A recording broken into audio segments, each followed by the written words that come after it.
If I'm working 60 hours a week, why does my paycheck say I owe them $3?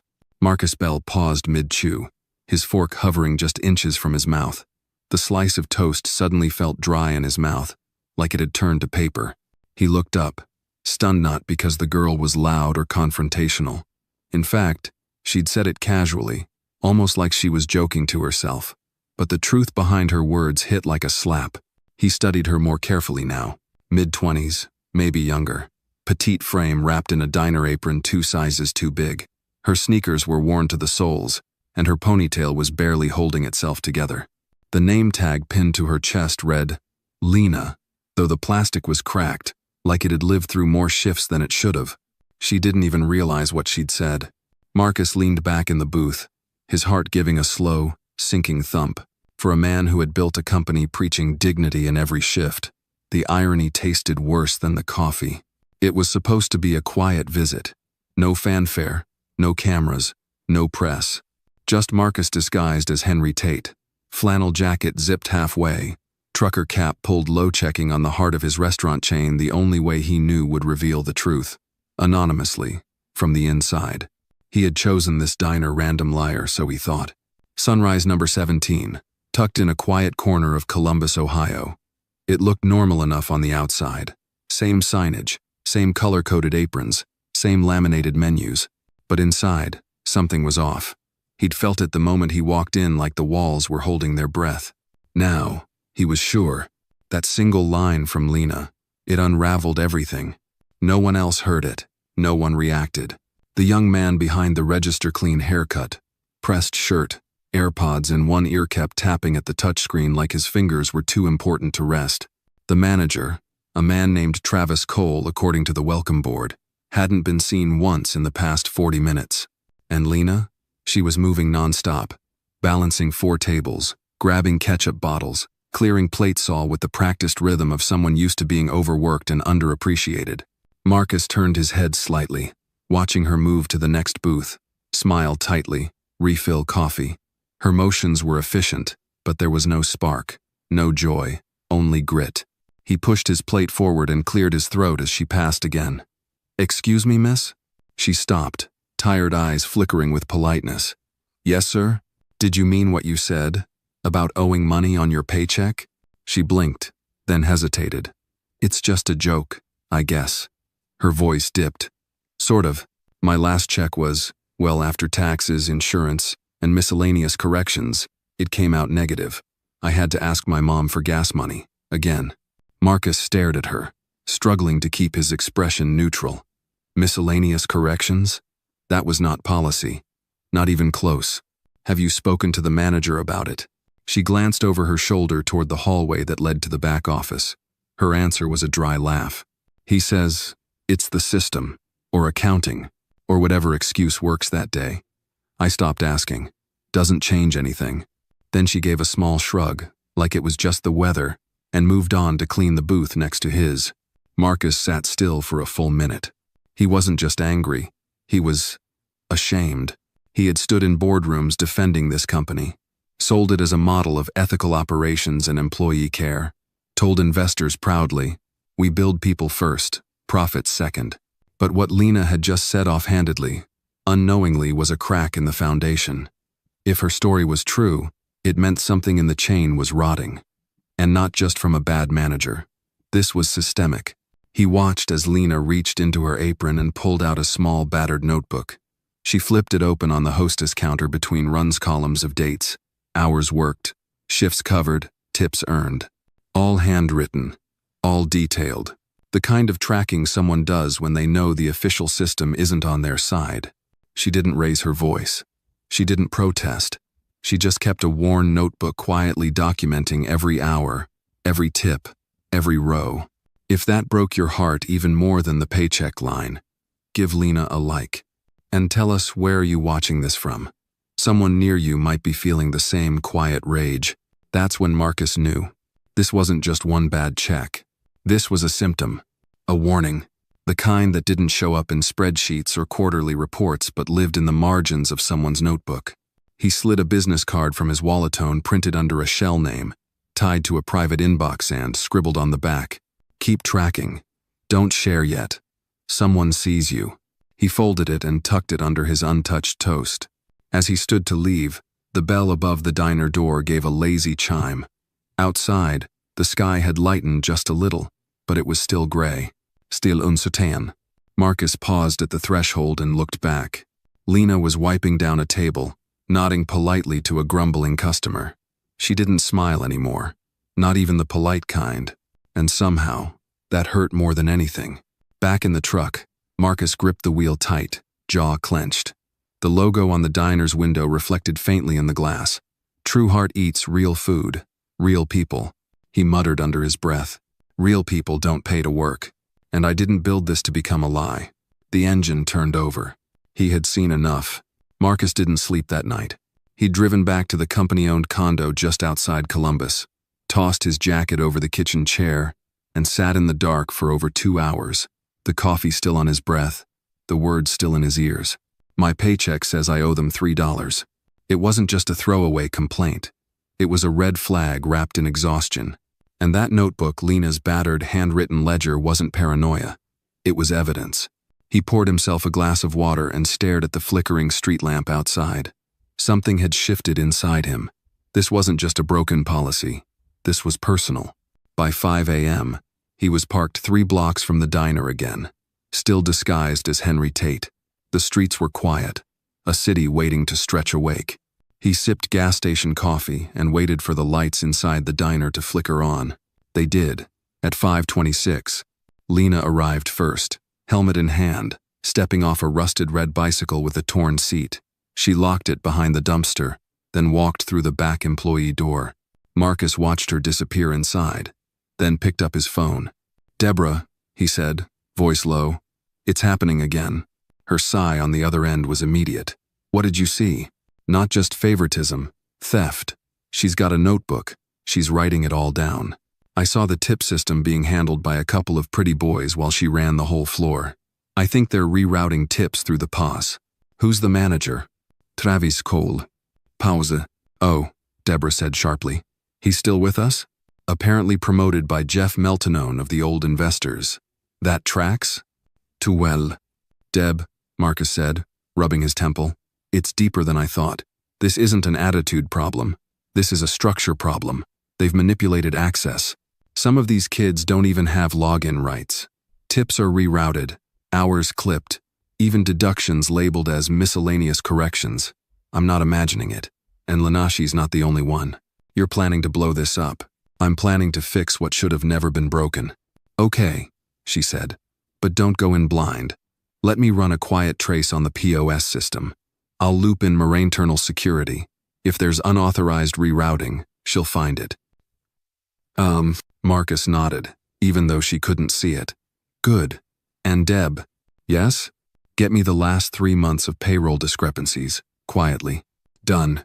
He ended the call and leaned back, eyes locked on the window of the diner. The neon sign flickered on. "True Heart eats breakfast served with pride." With pride. He shook his head. At 6:07, the staff started trickling in. Marcus waited until 6:42 to make his move. He walked in like yesterday, head low, hands in pockets. Same jacket. Same look of someone trying to forget a long road behind them. Lena glanced up as he took his seat. She smiled, faintly recognition, but still polite distance. He ordered coffee and oatmeal this time. As she poured, Marcus nodded at the register. "That kid yesterday, Ryan?" She gave a short chuckle. "Ryan's not really a server. Technically he is, but he doesn't run tables, mostly just takes payments." "How does that work?" Her hand paused briefly, then continued. "Only a few of us have POS access. You'd think it's based on seniority, but it's not. Travis assigns roles each week.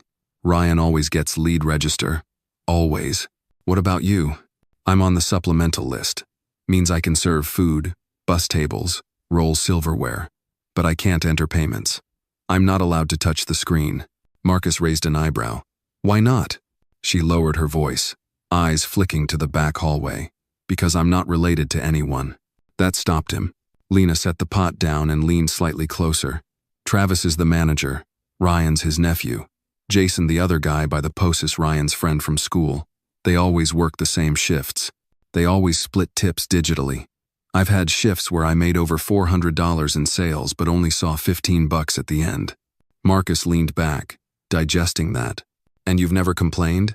I did. Once. Got dropped from next week's schedule. No reason. Just not needed. She smiled thinly.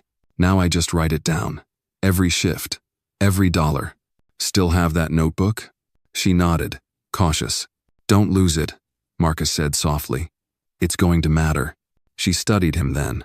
More than just a customer now. Like she sensed something was different. Are you someone? He smiled, but didn't answer. Let's just say I've seen a lot of diners. Before she could respond, Ryan appeared behind the counter, tossing a dish rag onto the POS screen like he owned the place. Lena, 2 refills at booth 5, he barked, not even looking at her. She turned. On it. Marcus watched the interaction closely. Power didn't always show up in titles. Sometimes, it showed up in who gave orders and who swallowed them. He paid in cash again, tipped generously, and left quietly. But this time, before walking out, he looked Ryan dead in the eyes. Don't lose that register, Marcus said, voice calm but pointed. One day, someone might start asking questions. Ryan laughed, oblivious. Yeah? You one of those secret shopper types? Marcus didn't answer. Outside, he opened his phone and texted Deborah, loop in Mara. Begin POS access audit. Focus on Sunrise number 17. Flag all transactions tagged under manual override. Then he added, tell Mara to dig deep. I want names, logins, timestamps, and start watching Ryan Cole. He looked up at the diner sign one more time. This wasn't just a bad location. It was a symptom of something bigger. And Marcus Bell had built this company with his bare hands. He wasn't about to watch it rot from the inside. The office was dark when Marcus arrived.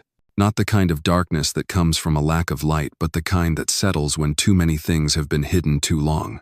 The blinds were drawn, the thermostat set 2 degrees too low, and the air held the sterile scent of printer ink and neglected coffee grounds. He set his laptop bag on the polished wood table, took off his jacket, and flipped on the desk lamp. The glow caught the dust in the air particles floating silently, as if even the room itself had been holding its breath. He hadn't stepped into the Columbus regional office in months, but this morning, it felt urgent and personal. He logged into the executive terminal using his master key ID, a digital signature reserved for direct C-level access. No region heads, no regional managers, just him. The system chirped and welcomed him with a sterile, "Good morning, Mr. Bell." He ignored it. Within minutes, he was deep inside the system's back end, reviewing access logs from the Sunrise number 17 POS terminal. Deborah had already sent him a zip file titled, Lena, Proof, Logs, Zip. He opened it, scanned the spreadsheets. Her notes were clean, meticulous, laced with timestamps and internal references. Each tip rerouted, each override, every access attempt. What struck him most wasn't just the number sit, was the precision of the deception. Manual overrides that occurred seconds after credit card transactions. Tips split between assigned users, many of whom were never clocked in. Most of the rerouting was happening during slow, hour-surly morning, or late night just outside the windows where regional compliance teams usually checked. And always, the same pattern: Ryan Cole processing, Jason approving, and a third phantom account, admin Henderson authorizing. Marcus leaned back, letting the hum of the HVAC fill the silence. It was no longer speculation, it was a machine. A quiet, daily theft built into the very backbone of a restaurant he had once sworn would serve with dignity. He pulled out his phone and called Mara. "Go ahead," her voice answered sharply, already alert. "How far are we in?" "I pulled logs from the past 90 days across 5 Sunrise locations. 4 of them are clean. But number 17? Her voice darkened. "It's a playground." "How much?" $9,137.22 in redirected tips. "That we can prove." Marcus exhaled slowly. "And we think it's just Ryan and Jason?" "No," she said. "The ghost admin account Henderson it has level 5 access. That's not something a server can grant themselves. Only a store manager or someone with corporate level override can do that." "Travis," Marcus said under his breath. "Or someone who authorized Travis." "I didn't." "I believe you." but it means the infection goes deeper. He stood, walking to the window and staring out over the lot below. A janitor wheeled a trash bin past a row of sedans. The world was waking up as if nothing was wrong. "How do you want to proceed?" Mara asked, quietly. "For now, don't confront. Just keep watching. I want every login, every override, every shift schedule from the last 6 months. Cross-reference with payroll. I want to know who's been paid, who's been cut, and who's been silenced. I'll expand the net. One more thing," Marcus added. "Lena." "Yes?" "Protect her. If anything looks like retaliation, even a schedule, change, I want to know first." "Understood." He hung up, heart heavy. This wasn't just a few bad apples. This was a culture rotone that had gone unchecked under layers of good branding and empty slogans. He thought back to the early days, when he was just Marcus, the night dishwasher in Detroit, dreaming of owning something real. The first diner he bought had 3 employees and a fryer older than Sinatra. He remembered mopping the floor at 2 a.m. while trying to figure out payroll by hand. He remembered what it meant to earn someone's trust through a shift, not a slogan. Back then, the promise was simple. No worker would ever feel invisible under his roof. And now, here he was, a man who wore suits to board meetings, but needed to wear a flannel to hear the truth. His phone buzzed. A text from Deborah. "You need to see this." He opened the attachment. It was a forwarded email from a junior accountant in payroll. Subject line, "Missing hours sunrise number 17 Q2 review." The body of the email noted several discrepancies between clock-in records and what was entered into the system entries manually adjusted, trimmed by minutes, sometimes full hours, all affecting non-family staff, all benefiting Travis's inner circle. He slammed the laptop shut. He had seen enough. That afternoon, he returned to sunrise number 17, but not as Henry Tate.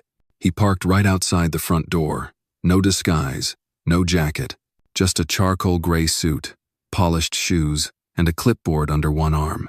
Lena was inside, training a new hostess on how to work the table chart. Her eyes widened as she caught sight of him through the glass. Ryan looked up from the POS, blinked, then slowly straightened. Jason elbowed him, confused.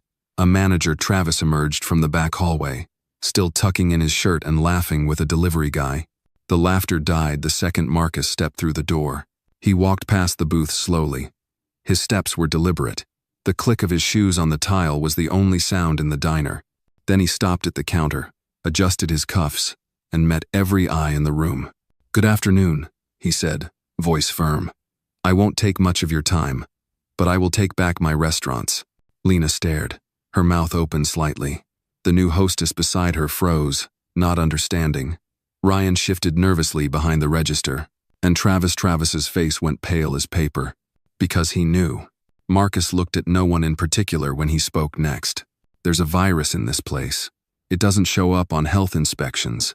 It won't fail the fire marshal's test, but it kills from the inside. It rots trust. It silences the good. And worst of all, it makes people forget what dignity looks like." He held up the clipboard. On it, a single sheet with printed data, account names, and a note handwritten at the bottom.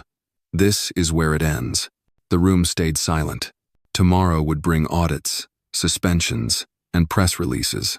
But today, right now, it began with a truth spoken aloud, and a waitress who finally knew she wasn't alone. The silence in sunrise number 17 lingered long after Marcus finished speaking. No one moved. No one dared to.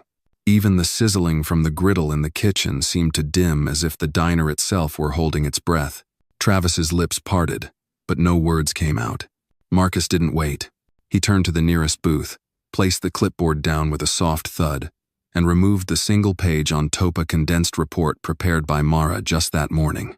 It listed every unauthorized manual override, every shift discrepancy, and every digital transaction rerouted over the past 90 days.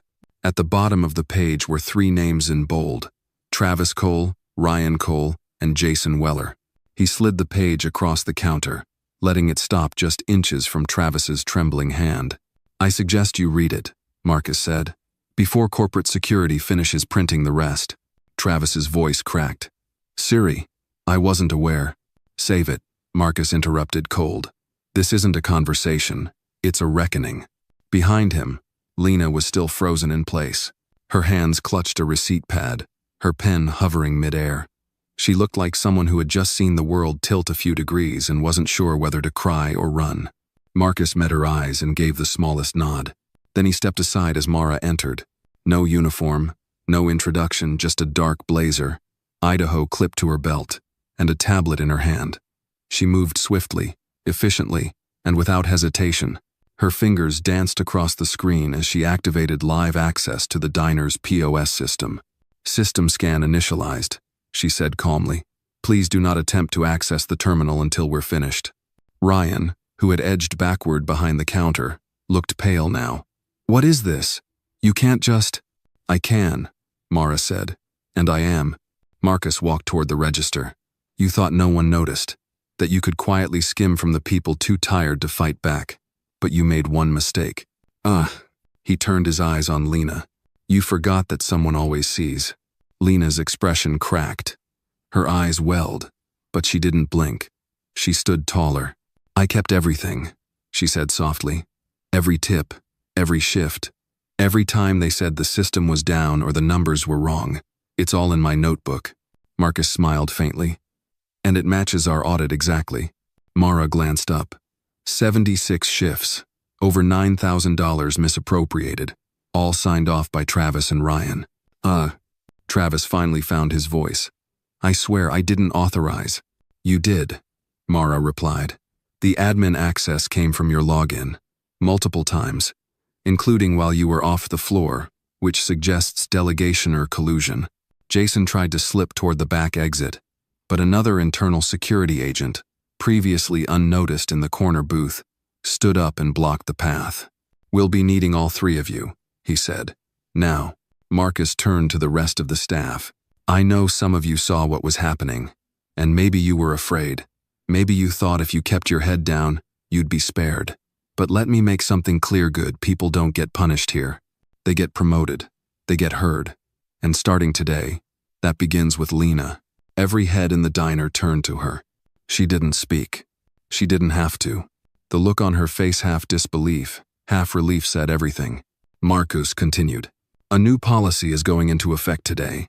Transparent tip tracking, real-time logs, and public shift payout records posted in the staff lounge. No more miscellaneous deductions. No more invisible work." He paused. "If you serve with heart, you deserve to be treated with dignity. Not just when it's convenient. Every single shift." The room, once heavy with tension, began to stir. A few staff exchanged glances. A cook leaned out from the kitchen, nodding slowly. Even the hostess trainee, barely old enough to vote, looked up with cautious hope. Marcus took a breath and exhaled. He had stood in conference rooms with Fortune 500 execs and faced less pressure than this moment. But this was where it mattered. This was where the soul of his company either lived or died. And for the first time in months, it felt like it might actually breathe again. Later, as Travis, Ryan, and Jason were quietly escorted out by corporate security, Lena remained at her post. She offered coffee, wiped counters, and took orders just like she always had. Except now the weight was different. Now, the silence didn't feel like fear. It felt like space cleared for something honest to grow. Marcus stayed behind, sitting in a back booth with Mara, going over final documentation. But before leaving, he pulled out a manila envelope and handed it to Lena. She opened it cautiously, then gasped. It was a letter formally offering her a new position. Regional Fairness Advisor, Midwest Division, full-time salary, healthcare, travel stipends, and most importantly, a seat at the table where decisions were made. "I'm not qualified," she whispered. "You are," Marcus replied, "because you never stopped telling the truth, even when no one listened." She blinked back tears and nodded. He stood. As he walked out the door, the sun broke through the clouds for the first time that day. The neon sign above the diner flickered once, then settled into a steady glow. "Trueheart eats real food, real people." Marcus looked up at it and smiled, just a little. Maybe now, it was finally true. The following Monday, Lena stood outside the corporate headquarters of Trueheart Eats in downtown Chicago, clutching her new employee badge like it might vanish if she blinked. The glass doors shimmered in the morning sun, and her reflection stared back. Blazer too new. Heels borrowed from her cousin, curls tamed into something semi-professional. She didn't feel ready. She didn't even feel real. But the badge said otherwise. Inside, the lobby smelled like citrus and polished wood. A receptionist with bright red glasses greeted her kindly and pointed toward the elevator bay. "Floor 17, she said. "They're expecting you." They were. Marcus himself met her at the elevator when it dinged open. "Good morning, Lena," he said, smiling warmly. "I figured I'd show you around myself." "You don't have to," she started, but he raised a hand. "I do.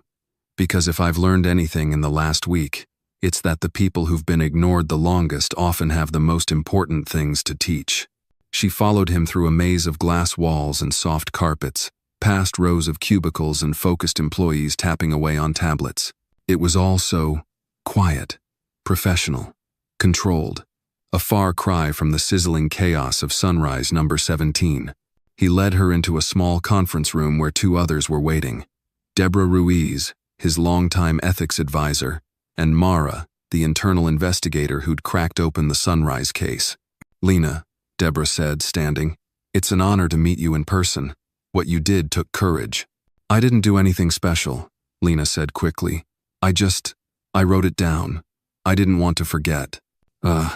That's exactly why you're here," Mara said, sliding a folder across the table. "This is your first assignment." Lena blinked. "Already?" Marcus nodded. "You're going to help us audit 5 additional locations, ones with similar warning signs, high turnover, inconsistent payroll complaints, and POS access irregularities." Lena's eyes widened. "You want me to investigate?" "We want you to observe, talk to staff, eat the food, watch the floor, most of a listen, the way you did when no one else would. We'll handle the technical side. You'll handle the heartbeat." She opened the folder and scanned the list of cities. St. Louis, Grand Rapids, Indianapolis, Akron, Dayton. "Why me?" "Because you're not from corporate," Marcus said. "You're not another suit. And that makes you the most trustworthy person we've got." Lena looked down at the folder again, heart thudding. She still didn't feel qualified, but somehow, she believed him. Marcus stood and offered his hand.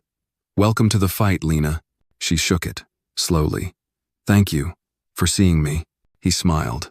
"Thank you for refusing to disappear."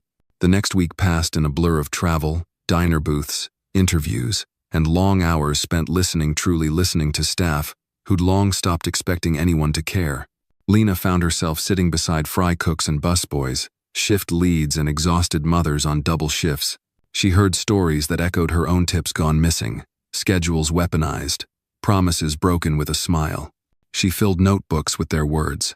In Grand Rapids, a dishwasher named Kayla handed her a crumpled piece of paper detailing how her last 2 weeks of overtime had vanished. In Akron, a line cook named Miguel pointed to a stack of unprocessed tip receipts hidden behind a fake drawer. In Dayton, a server named Bree cried as she explained how every time she complained, her hours were cut. Lena listened. She didn't argue. She didn't promise fixes. She simply wrote it all down. And each time she remembered Marcus's voice. The people who've been ignored the longest often have the most important things to teach. Back in Chicago, she handed her findings over to Mara, who smiled at her reports like they were gold. "You've just helped build the strongest ethics case this company has ever seen," Mara said. "These aren't complaints. They're patterns. We can prove it now." Marcus called her into his office the next morning. He was standing by the window, staring down at the city as if weighing every heartbeat in it. "You know," he said without turning, "we built this company on 3 words. Real food, real people." Lena nodded. "I've seen the posters." "Yeah, but somewhere along the way, we stopped meaning it." He turned toward her, face serious. "You reminded us why we started. You reminded me." She sat, unsure what to say. "I've decided something," he continued. "Something big." She waited. "We're going public with it," he said. "Not just the reforms. The story, Sunrise number 17, the stolen tips, the notebook, you." Her mouth fell open. "May? With your permission. Your name, your face, everything. No actors, no spin. Just the truth. We're going to run a national campaign, a message to every employee who ever thought they were invisible." Lena swallowed hard. What if it backfires? Then it backfires honestly, Marcus said. But I believe it won't, because you didn't write down complaints. You wrote down hope, and that's what people need right now. She didn't answer immediately. Her fingers traced the seam of her slacks. She thought of the old notebook, still in her backpack, pages smudged with coffee, bent at the corners, truth soaked into paper. Finally, she nodded. Okay, Marcus exhaled, deeply.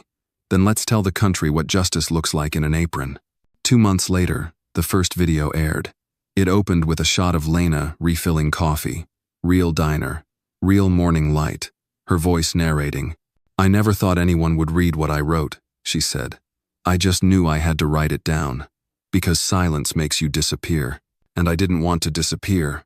Then came clips of diners across the Midwest. Workers smiling, laughing, meeting managers who now greeted them by name. The new system, tip track transparent, scrolling in real time behind counters.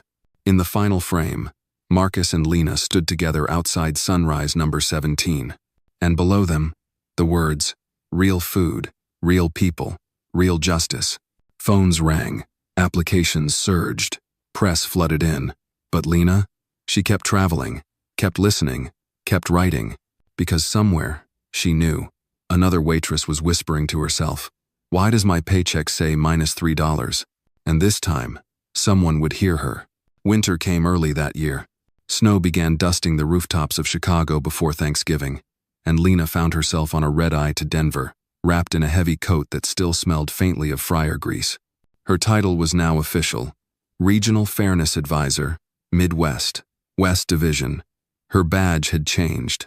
Her paychecks were real.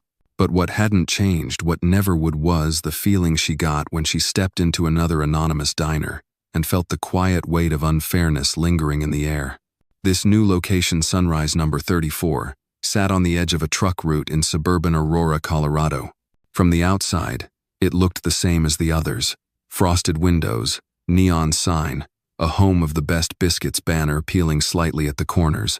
But inside, it had its own rhythm, its own story, and, Lena could already tell, its own secrets. The manager was a woman this time, Gina Mahoney.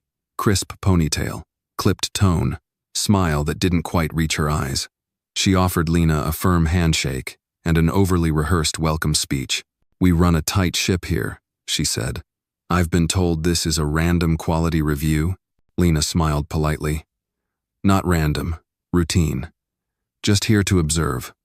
Listen, sit down with staff and get a sense of how the new systems are being used. Gina's smile twitched. Of course, we've been fully compliant since day one. Lena had heard that before. She took a seat near the back, ordered coffee and grits, and quietly watched the floor. It didn't take long to spot the patterns, the older server who worked the most tables but never touched the register, the young guy with slick hair who never left the POS, a nervous dishwasher whose eyes darted every time Gina passed. But what caught her attention most was a girl, maybe 19, with a patchwork apron and sleeves rolled to her elbows. Her name tag said loose, and she moved like someone trying to outrun her own reflection. Fast, quiet, nearly invisibly. Lena waited until the shift slowed and caught Luce near the soda machine. Hi, she said gently. Can I ask you something? Luce blinked. Sure. Do you like working here? The girl hesitated. It's better than the last place. At least here I don't get yelled at. But, Luce glanced over her shoulder, lowered her voice. But I'm not sure the new system works. I get shifts, yeah, but tips? Still weird. Sometimes it says I earn $20, but I get 5. Other nights, it's nothing. Do you track it? She nodded and pulled out a crumpled notebook from her apron. Every shift. I used to work nights at a motel. I learned not to trust. We'll fix it later. Lena took the notebook carefully. The handwriting was small, rushed, but clear. She flipped through several pages, her stomach sinking with each inconsistent entry. Does anyone else see this? I told Gina once, Lou said. She said it was a software bug. But it's weird, my friend, Raj. He works the register a lot. He always says his tips match. Exactly. Lena's breath tightened. Has anyone else complained? Luce shook her head. People are scared. Hours get cut if you talk too much. Lena handed the notebook back. Would you be willing to sit down with someone from our audit team? Luce hesitated. Will Gina know? She won't know unless we decide action is needed. Right now, this is just listening. Then, yeah, I guess I'm tired of being quiet. Lena smiled. You're not the only one. That night, back at her hotel, Lena called Marcus. He answered on the second ring. That fast? She's got a notebook, almost identical to mine. I think we've got a new variant of the same scheme. Local or regional? Too early to tell, but it feels more subtle. They're keeping the numbers just clean enough not to trip flags. And Gina? Too polished, too confident. She knew I was coming, probably coached everyone, but Luce didn't bite. And her data matches exactly what we've seen: before shift misreporting, tip dilution, digital redirection. Marcus was silent for a moment. Then, it's happening again. Yeah, Lena said. Only this time, it's evolving. Let me get Mara on it. The next morning, Lena met with Mara's satellite agent on Satea, quiet woman named Elise with sharp eyes and a tablet always in hand. They went through Luce's notes line by line, cross-referencing tip logs, terminal logs, and payout receipts. The numbers didn't lie. Over the past 6 weeks, more than $3,200 in tips had vanished, mostly from 2 servers, all rerouted digitally through manual adjustments made post-shift by the assistant manager, who happened to be Gina's younger brother. The pattern was familiar, but the execution had grown more sophisticated. Shorten a shift by 20 minutes here. Adjust an overtime clock in by 10 minutes there. Round down tips instead of removing them outright. Enough to stay off the radar, but not enough to be fair. By Friday, the case was airtight. Lena sat across from Luce in the break room and slid a copy of the audit summary toward her. The girl read it silently, then let out a long breath. I thought I was crazy, she said. You're not. What happens now? We're going to confront them. You don't have to be there unless you want to. Luce looked up, her voice small but certain. I want to. That afternoon, in front of the entire diner staff, Marcus joined Lena via live conference call as Elise presented the findings. Gina tried to dismiss them, blamed software, blamed miscommunication, even blamed Luce. But Lena stepped forward. She kept the truth, in her notebook, like I did, and it matched the data. Again. Silence. Then Luce spoke, quietly but firmly. I'm not invisible. Not anymore. The words rippled through the room. Gina was suspended. The assistant manager was terminated, and every staff member at Sunrise number 34 received full back pay for the stolen tips. As Lena walked out into the snowy evening, Luce followed her. Do you think this will ever stop happening? She asked. Lena paused, snowflakes landing gently on her coat. Maybe not everywhere, she said, but one place at a time. We make it harder for them to get away with it. Luce nodded, then smiled, really smiled for the first time since Lena met her. They parted at the parking lot. Lena looked up at the diner sign, glowing faintly through the falling snow. Real food, real people.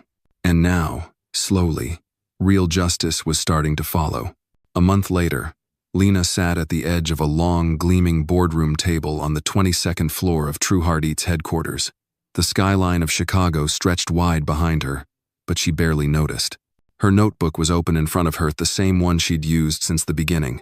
Pages nearly filled now with scribbled names, times, notes about POS systems, and words like withheld, discrepancy, and ignored. She wasn't here to report this time. She was here to decide. Around the table sat the company's executive ethics panel. Marcus at the head, his hands folded, his face steady but tight with anticipation. Deborah Ruiz was to his left, flipping through printed reports. On Lena's right sat Mara, tablet balanced on her knee, silent as always but alert. They were discussing Sunrise number 22 in Kansas City. The audit team had flagged it 2 weeks earlier. Patterns nearly identical to the Denver case had emerged: digital tip redirection, off-the-clock adjustments, favoritism embedded in the shift schedule. But this time, there was no Luce. No brave voice coming forward. Just numbers. Just silence. I flew in 3 days ago, Lena said. Her voice was calm, measured. I observed 6 shifts. I spoke to 7 employees off the record. 3 of them confirmed they don't understand how tips are calculated. One told me she hasn't seen a breakdown of her weekly tips in over a year. Deborah leaned forward. Did you get access to the manager's records? I did, Lena nodded. The numbers don't match. Tips entered by hand instead of flowing from the system. And strangely, the assistant manager, Derek Monrojas, had more POS access edits than any single staff member. Marcus narrowed his eyes. Derek Monroe. Wasn't he transferred from Sunrise number 11? He was, Mara confirmed. That location was never audited, but it's had similar complaints over the past year. Most were brushed off as individual disputes. They weren't disputes, Lena said quietly. They were warnings. There was a silence, thick and slow. Finally, Marcus spoke. What's your recommendation, Lena? She hesitated. This was different. Denver had Luce. Ohio had her. But here, in Kansas City, there was only suspicion, patterns, and the gut-deep knowledge that something wasn't right. But the voices on the floor were quiet. Not because they didn't know, but because they were tired. She looked around the room. We need to act. Not just internally, publicly. Deborah raised an eyebrow. You mean suspend the manager? I mean, Lena said, sitting up straighter. We launch a public pilot, the Fairness Hour. 1 designated hour per week, across every diner in the system, where tip data is live, displayed. Staff can ask questions. Numbers are broken down. It's not about calling anyone out. It's about transparency as culture, not just compliance. Silence again. Then Marcus smiled slowly. You just gave it a name. People fear numbers because they're hidden, Lena said. Let's stop hiding them. Deborah nodded. That could shift perception company-wide. It already has, Mara added. My team ran an internal survey across 10 diners. 91% of staff said they'd feel safer reporting misconduct if they saw corporate take public steps toward openness. Marcus looked at Lena again. This was your idea? She shook her head. It was my experience. And it belongs to all of them, the dishwashers, the closers, the kids rolling silverware at midnight. He leaned back in his chair. Then let's do it. The next day, Lena flew to Kansas City again, not undercover, not in silence, but as a face known to the staff now. Posters for the Fairness Hour had already been distributed.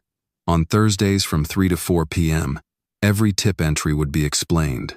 Staff could sit with a shift manager, ask how calculations were made, view their own weekly records, and even anonymously log any discrepancies. When Lena walked into Sunrise number 22, she felt it. The tension, the watching. She greeted each server, smiled at the cooks, ordered black coffee from a girl named Shannon who looked exhausted but curious. When 3 p.m. struck, the first 2 employees hesitated before walking to the back table where the screen had been set up. By 3:20, the room was full.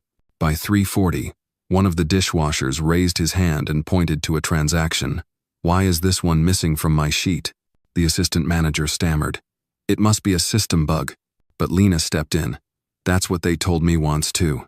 Let's check the override logs. She walked them through it, line by line, slowly, clearly, and the dishwasher smiled. By the end of the hour, 5 employees had signed up for optional one-on-one sessions with HR. 2 had asked about Lena's notebook, and 1 asked if he could start his own. That night, Lena sat in a booth alone, watching the servers laugh as they cleaned up. A busboy passed her, paused, then said, Miss Lena? She looked up. Yes? My mom works at Sunrise number 8 in Missouri. She said she saw you on television, she said. You gave people like her a voice. Lena's throat tightened. Tell her she already had one. She just needed someone to hear it. He grinned and walked off. Later, as she packed her notebook away, Marcus called. How'd it go? He asked. It worked, she said simply. We'll expand it. She smiled to herself. I figured you would. He paused. You know, Lena, it's strange. What is? I used to think change came from the top. Budgets, metrics, strategy. And now? Now I think it starts with someone sitting at a booth, writing in a notebook, refusing to pretend the numbers don't matter. She didn't say anything, just looked down at the last page she'd written. Underneath the notes and timestamps, she had scribbled a quote in the margin. Justice isn't loud. Sometimes it whispers through ink and shifts and shared coffee, but it never stays silent forever. and neither would she. Spring came late to Chicago that year. Wind still nipped at the city's edge, and people walked with collars upturned, as if winter refused to loosen its grip. But inside the 10th floor auditorium of True Heart Eats headquarters, something warmer was taking root. The room was full staff from over 20 branches seated side by side with regional managers, auditors, and even a few franchise owners who rarely stepped out from behind balance sheets. At the center sat a modest stage, and on that stage, Lena stood with a small wireless mic clipped to her lapel and a tattered notebook in her hand. She hadn't wanted to speak, but Marcus had asked, gently, the way he always did when it mattered. And now, here she was, heels grounded, palms steady, voice clear. "I never thought this notebook would leave my apron pocket," she began. "Back then, I just needed something to hold the facts, because everything else was slippery. Schedules changed without notice. Tips vanished, and no one ever explained why. The room held still. Even the HVAC seemed to go silent. I didn't think anyone would care, but someone did. And now today I want to say thank you to the people who decided listening wasn't optional anymore." She held up the notebook. "This isn't just paper. It's what happens when truth outlasts silence." Applause swelled, not polite, but genuine. Lena smiled, lowered the mic, and stepped off the stage as Mara came up beside her. "You did well," Mara whispered. "You didn't preach. You invited." "That's all I ever wanted to do," Lena said. "Just make space for someone else to speak." Behind them, Marcus took the stage. His message was brief, but firm. The Fairness Hour would now be expanded company-wide, mandatory across all 42 branches, monitored by independent auditors and reviewed quarterly. All future assistant manager promotions would require transparency training, and a new Hotline Anonymous external would go live that day. He ended with a single sentence that Lena had heard him use before, but never with this much weight. "Real people deserve real protection." As the auditorium cleared, several staff approached Lena, servers, dishwashers, even a regional manager from Detroit. They shook her hand, thanked her, asked for advice. One woman pressed a small envelope into Lena's hand and said, "For your next notebook." It was only later, back in her hotel room, that Lena opened the envelope. Inside was a folded letter, handwritten in blue ink. "I'm not brave like you," it began, "but my daughter works at Sunrise No. 3 in Nashville. She's 17, and last month she told me she made more in tips than her paycheck said. I didn't believe her. I told her maybe she miscalculated. Then I saw your video. I cried. I told her she could write it down too. There was no name, just a line at the bottom. Thank you for waking me up before it was too late for her."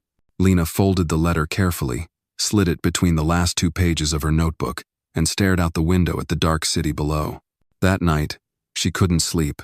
The next morning, she flew to Nashville. She hadn't told anyone, not Marcus, not Mara. She just packed her carry-on, pulled on a windbreaker, and went.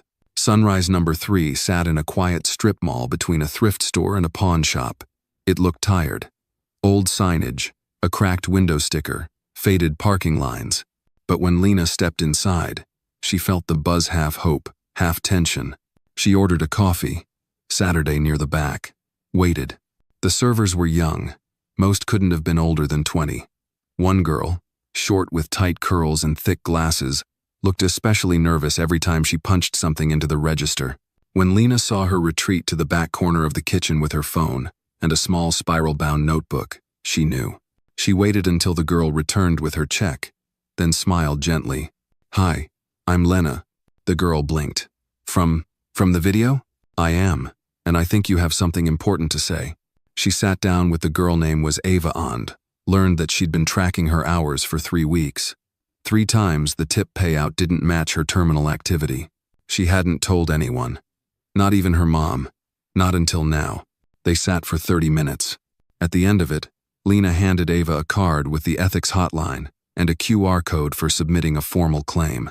She also gave her something else, her old pen. "I used this when I wrote the first page in my notebook," Lena said. "It still works. So will you." Ava held it like it was made of gold. That night, Lena called Marcus from the hotel lobby. "You flew down alone?" he asked, amused but not surprised. "I followed a letter," she said. From a mother who didn't know how to believe her daughter until she saw us. He was quiet a moment. Do you know how rare this is, Lena? What you've built. I didn't build it, she replied. I just refused to stop writing. He laughed softly. We've decided something. Oh? There's going to be a new program. Annual recognition for integrity in the workplace. It'll be open to everyone, observers, managers, even franchise owners. We want to honor those who kept the lights on when no one was watching. She could already feel it. The notebooks multiplying, the voices rising, quietly, steadily. What's it going to be called? She asked. He hesitated just a beat, then said, The Lena Bell Award. She went still. You can't name it after me. Too late. Unanimous vote. Besides, he added, the first recipient will be a young girl in Nashville. Her name is Ava, and you're going to present it. Lena wiped her eyes, half laughing. I better buy a new dress. No, Marcus said. Wear whatever you wore the first time you told the truth. That's the only uniform this company really needs. Lena smiled, the city glowing outside her window. Then she opened her second notebook, clicked a new pen, and wrote, The truth multiplies. It does not retire. And justice isn't just a system. Sometimes, it's a girl with a notebook who won't back down. It was exactly 1 year to the day since Lena first wrote the words that changed her life. She knew because she had the notebook still dog-eared, coffee-stained, corners curling like brittle leaves.